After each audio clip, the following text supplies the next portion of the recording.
So what are some key issues that employers need to be aware of if you've got an arbitration agreement right now? Some of the things that we see is that we may have Spanish, a large Spanish speaking portion of the workforce, and those employees challenge it because the arbitration agreement wasn't translated into Spanish. I recommend, if you have a large percentage of Spanish speaking employees, definitely translate that.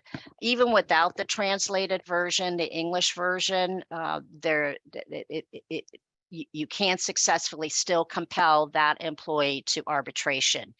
More and more employers are going online with their onboarding process, including arbitration agreements. So you want to make sure that you have that all buttoned up, that there can be no challenge on the electronic signature, that it's dated, that you've got a history of it, and it's easily presented when you file your motion in court.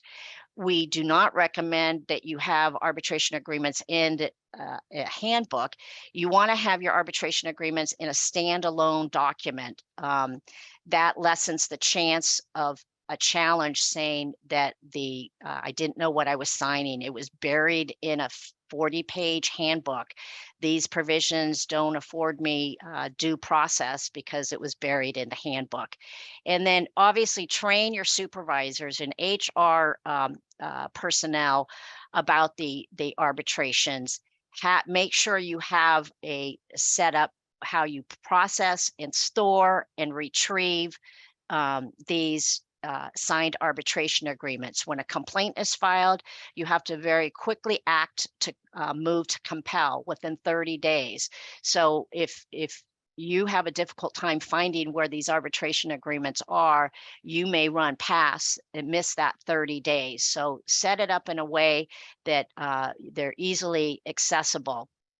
And then also timely pay the arbitration fees itself. There's a new law that just came into effect that if the employer does not pay all the arbitration fees due in that 30 days, then the employee can move the claim out of arbitration and back into court. And we always recommend, and especially with all these changes and nuances in the law, have your arbitration agreements regularly reviewed by counsel.